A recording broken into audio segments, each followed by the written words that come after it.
بسم اللہ الرحمن الرحیم الحمد للہ رب العالمین والصلاة والسلام علی رسولہ الکریم۔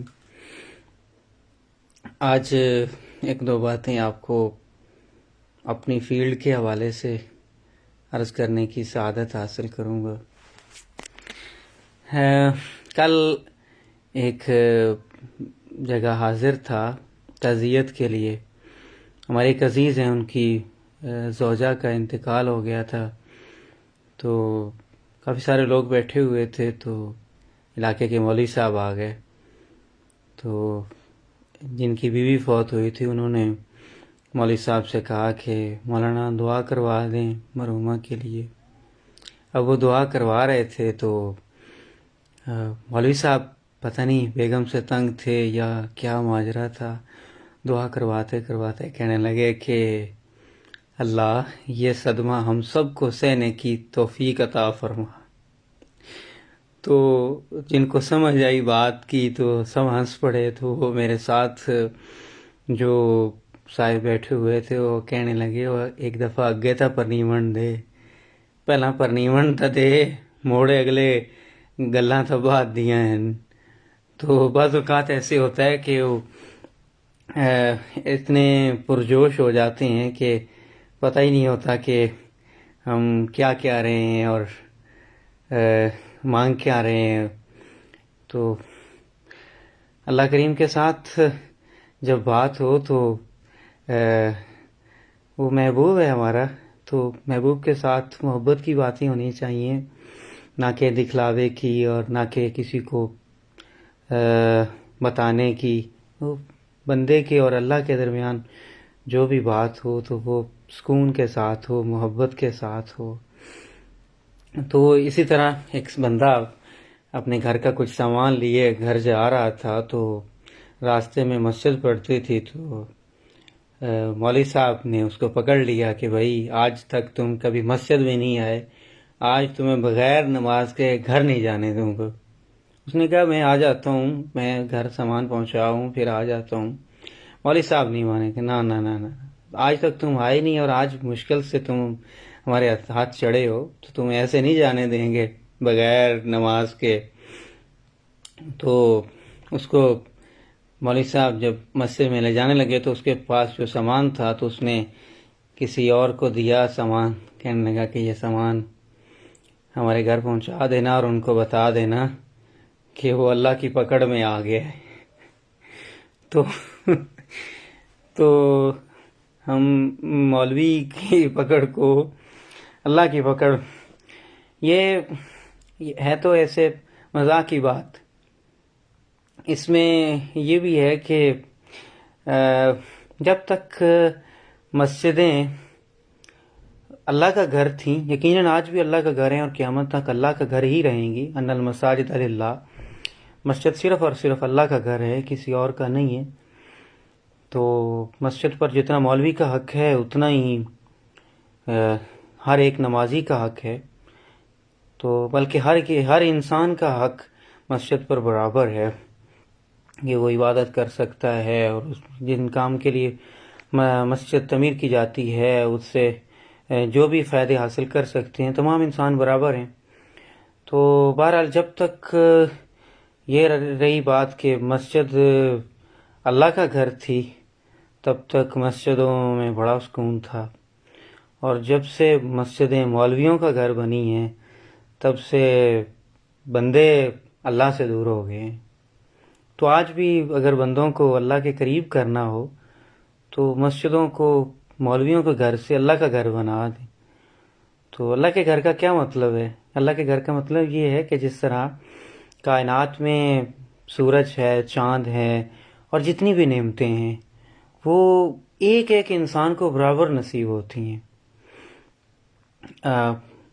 مثلا ہوا ہے، درخت ہیں اور آکسیجن ہے، جو بھی ہے، جتنی بھی نعمتیں ہیں وہ تمام انسان کو، چاہے وہ کافر ہے، مسلمان ہے، چاہے فرما بردار ہے یا نافرمان ہے، وہ تمام برابر اس سے نفع حاصل کرتے ہیں۔ اور مولوی کا مطلب کیا ہے کہ بس میری اوقات نہیں ہے کہ میں اس کی تشریح کی طرف جا سکوں۔ تو آپ کو ایک بڑی مزیدار بات سناتا ہوں. میرے ایک استاد صاحب ہیں، انہوں نے مجھ سے فرمایا کہ حافظ صاحب یہ بتاؤ کہ یہ جو خانقاہیں ہوتی ہیں ان میں جو لنگر ہوتا ہے وہ اکثر اوقات دھال کا ہوتا ہے، تو اس کی وجہ کیا ہے؟ تو میں نے عرض کیا کہ میں نے اپنی سمجھ کے مطابق عرض کیا کہ دال ایک سستا آئٹم ہے اور اس میں جتنا مرضی بندہ پانی ڈال لے ڈل جاتا ہے. 1 کلو دال ہو اور چاہے پوری دیگ پکا لو، اور یہ زیادہ لوگوں تک بندہ کھانا پہنچا سکتا ہے. میں نے اپنی عقل کے مطابق سمجھ کے مطابق ان کو جواب عرض کیا. تو استاد صاحب مجھے کہنے لگے کہ یار یہ بات تمہاری ٹھیک ہے اپنی جگہ پہ، لیکن جو بندہ جو خانقاہ 100 بندے کو روٹی دے رہی ہے تو وہ سبزی کے ساتھ یا گوشت کے ساتھ نہیں دے سکتی. کہ وہ جو جس خانقاہ سے 100 بندے کو 500 بندے کو کھانا مل رہا ہے اور وہ کھانا اتنے بندوں کو دے رہے ہیں، تو کیا گوشت کے ساتھ نہیں دے سکتے؟ دے سکتے ہیں. لیکن دال کا ایک خاص مقصد ہے، وہ بڑا سمجھنے والا ہے. وہ کیا؟ وہ یہ ہے کہ پاکستان بنے کو 72-73 سال ہوئے ہیں، اور اس سے پہلے پارٹیشن سے پہلے تمام مذاہب کے لوگ ایک ہی جگہ پہ رہتے تھے. ابھی بھی ہندوستان میں ایک ہی محلے میں مسلمان بھی ہیں اور ہندو بھی ہیں، سکھ بھی ہیں، عیسائی بھی ہیں اور شاید یہودی بھی ہیں. یعنی بہت سارے مذاہب کے لوگ ایک ہی جگہ پہ رہتے ہیں، ایک ہی محلے میں رہتے ہیں. تو پارٹیشن سے پہلے بھی اسی طرح تھا کہ اپنے ایک ہی محلے میں تمام مذاہب کے لوگ رہتے تھے. تو مثلا ہندو مذہب ہے، اس میں گوشت نہیں کھاتے، اور اسی طرح دوسرے مذاہب کو کچھ مذاہب ایسے ہیں جن میں مخصوص قسم کی سبزیاں نہیں کھائی جاتی. تو دال ایک ایسا آئٹم ہے کہ جو کسی بھی مذہب میں منع نہیں ہے. تو صوفیاء کرام نے اپنی خانقاہوں پر جو لنگر شروع کیا، تو اس لنگر میں خاص طور پہ دال کا لنگر جو شروع کیا وہ اس وجہ سے تھا کہ ہمارے گھر میں، ہماری خانقاہ میں جو بھی آئے وہ کھانا کھائے بغیر نہ جائے. اب سمجھ رہے ہوں گے آپ کہ جو کھانا کھائے گا وہ ولی اللہ کے در پہ، خانقاہ پہ، مثال کے طور پہ حضرت بابا فرید الدین مسعود گنج شکر رحمۃ اللہ تعالی علیہ آپ تشریف فرما ہوں اور لنگر کھلا رہے ہوں. اب وہ ہندو آئے یا سکھ آئے یا عیسائی آئے، یہودی آئے، کوئی بھی آئے، تو وہ آپ سے کھانا کھا کے جائے اور آپ سے مل کے جائے، تو کیا خیال ہے کہ وہ اسلام کا اثر لے کر نہیں جائے گا؟ یقیناً یہ اثر ضرور لے کر جائے گا. وہ چاہتے تو وہ جو ہزاروں حضرت نظام الدین اولیاء محبوب الہی رحمۃ اللہ تعالی علیہ کا جو لنگر پکتا تھا، اس لنگر میں جو پیاز استعمال ہوتا تھا، اس پیاز کے چھلکے اٹھانے کے لیے بھی اونٹ استعمال ہوتے تھے. تو وہ کتنا بڑا لنگر پکتا ہوگا، کتنے ہزاروں لاکھوں لوگ اس لنگر سے فیض یاب ہوتے ہوں گے، لنگر استعمال کرتے ہوں گے، کھاتے ہوں گے.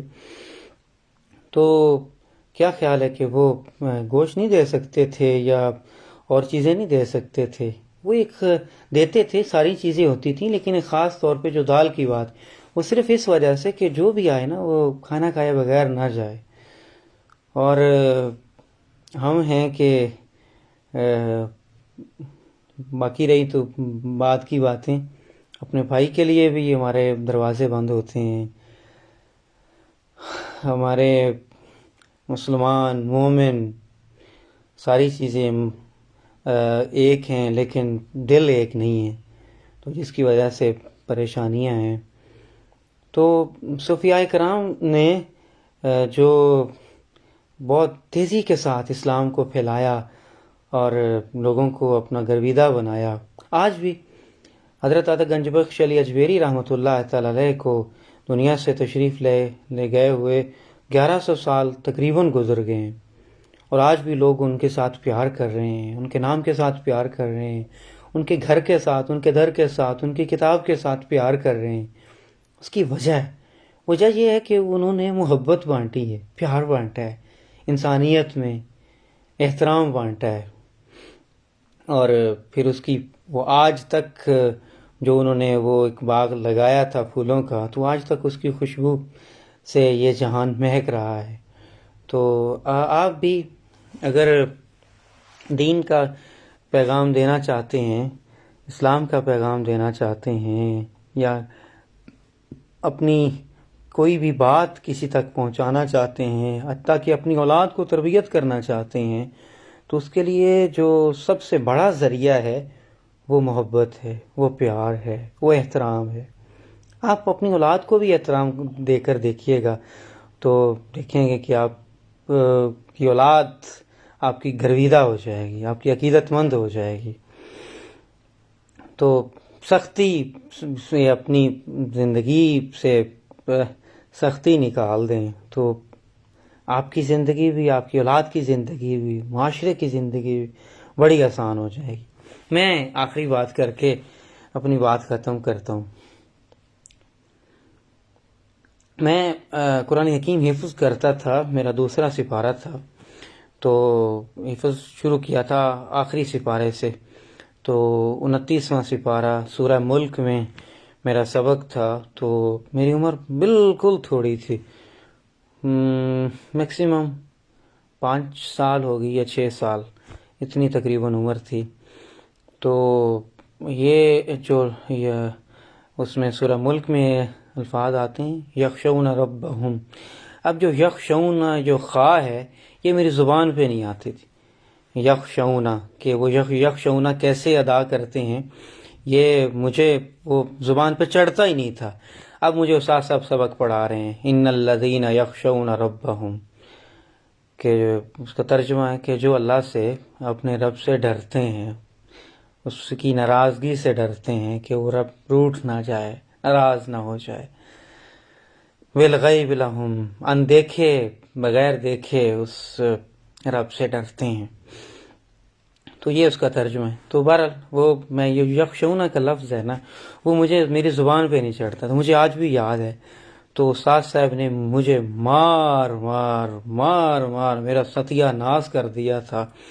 وہ مجھے وہ یعنی 11 بجے ہماری چھٹی ہوتی تھی، تو 11 بجے سے پہلے میں وہ جتنا ٹائم تھا نا، وہ مجھے 20 مرتبہ انہوں نے کوشش کی ہوگی، میری زبان پہ نہیں چڑھا تو 20 مرتبہ انہوں نے میری پٹائی کی ہوگی۔ وہ تھپڑ مکے، وہ جو اس وقت وہ میری پٹائی کر سکتے تھے، ایج میں نے عرض کر دی ہے 5-6 سال عمر ہوگی۔ تو مار مار مار مجھے جب زبان پہ چڑھتا ہی نہیں، تو مجھے اب وہ باتیں یاد آتی ہیں تو میرا وہ اللہ کریم کا کروڑوں مرتبہ شکر ہے کہ اس نے بڑے لوگوں کے ساتھ ایک تعلق کا اللہ کریم نے احسان فرمایا، جن کی وجہ سے دین کو کچھ سمجھنے کا، کچھ نہ کچھ سمجھنے کا موقع ملا۔ تو وگرنہ تو شاید میں اپنی نسلوں کو بھی یہ ایسے سلسلے کے قریب نہ کرتا جس میں اتنی سختیاں ہوں۔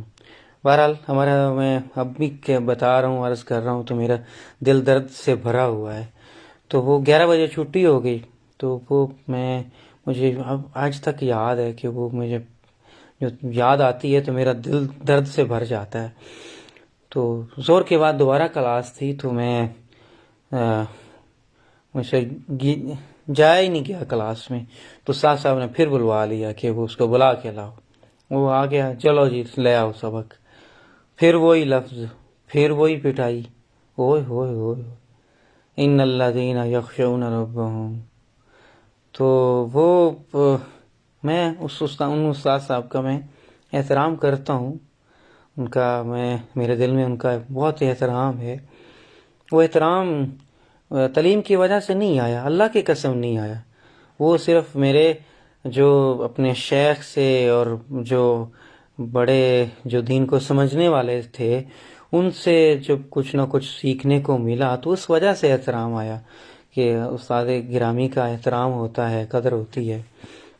وگرنہ تو شاید کہ میں جو ایک اندر کی جو تکلیف تھی وہ میں شاید میری آخری سانس تک برقرار رہتی۔ تو ہم تربیت کو جو دوسرے لفظوں میں سوائے پٹائی کے کچھ اور سمجھتے ہی نہیں ہیں. 2 تھپڑ لگائے چلو جی تربیت ہوگی. استاذ ہو، والد ہو، ماں ہو، بھائی ہو، بڑا ہو، کسی کی بچے کی تربیت کرنی ہو، چھوٹے کی تربیت کرنی ہو تو صرف ایک ہی طریقہ سمجھتے ہیں. ڈنڈا اٹھایا اور لو جی تربیت ہوگی، اور جوتا اٹھایا لو جی تربیت ہوگی، تھپڑ لگائے تربیت ہوگی. حالانکہ تربیت کا میرا تو خیال ہے کہ مار کے ساتھ یا سختی کے ساتھ 5% بھی تعلق نہیں ہوگا. باقی جو تربیت کا تعلق ہے وہ تو 95% بلکہ 98% محبت کے ساتھ ہے اور احترام کے ساتھ ہے، تعلق کے ساتھ ہے. نبی کریم علیہ الصلوۃ والسلام سے بڑا کائنات میں معلم آ ہی نہیں سکتا. تو نبی کریم علیہ الصلوۃ والسلام نے کس طرح تربیت کی تعلیم دی کہ آپ نے ساری زندگی کسی کو تربیت کے نام پہ، اپنے نوکر کو، اپنی نوکرانی کو، اپنے بچوں کو، بیوی کو، کسی کو بھی تربیت کے نام پہ کبھی ایک تھپڑ نہیں لگایا. اور جیسے نبی کریم علیہ الصلوۃ والسلام نے تربیت فرمائی، ایسی تربیت تو ہم تصور بھی نہیں کر سکتے کہ کوئی کر سکتا ہے. آپ کی میں عرض کرتا ہوں کہ جس طرح ایک سفید لباس پہننا یہ سنت ہے، اور امامہ شریف باندھنا یہ بھی سنت ہے، سرما لگانا سنت ہے، داڑھی رکھنا سنت ہے، مسواک کرنا سنت ہے، اور تہجد پڑھنا سنت ہے، اور دائیں طرف سے جوتا پہننا، پہلے دائیں پیر میں پھر بائیں پیر میں، یہ سنت ہے. اور اس طرح بے شمار سنتیں ہیں جس میں بے شمار لوگ عمل کرتے ہیں. ایک سنت ایسی ہے جس پہ میں نے تو کم از کم آج تک کسی کو نہیں دیکھا کہ جو عام اساتذہ کی بات کر رہا ہوں، جو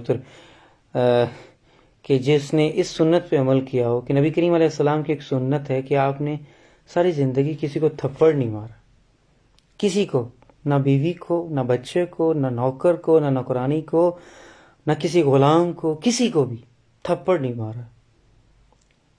یہ اگر سنت ہماری زندگی میں شامل ہو جائے تو زندگی بڑی سوکھی ہو جائے.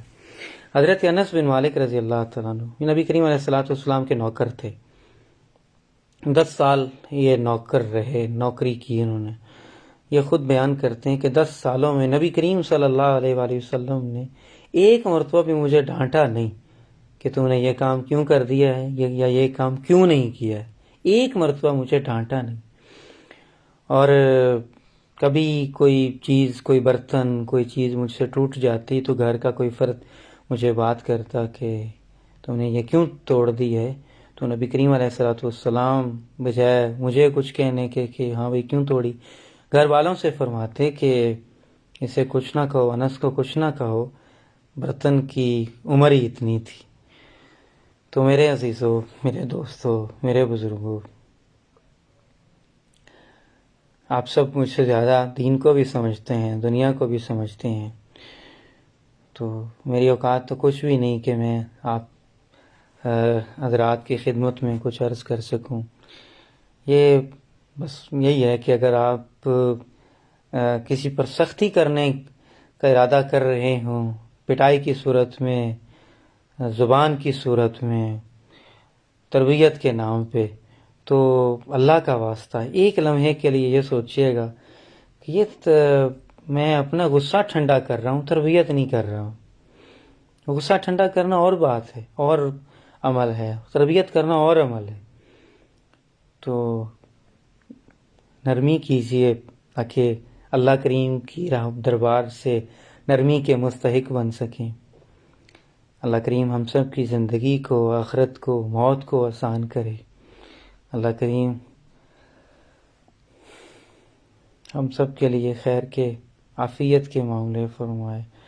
ہمارے دل کو اپنی مخلوق کے لیے ہمیشہ محبت کا، خیر کا، عافیت کا، راحت کا ذریعہ بنائے، آسانیوں کا ذریعہ بنائے.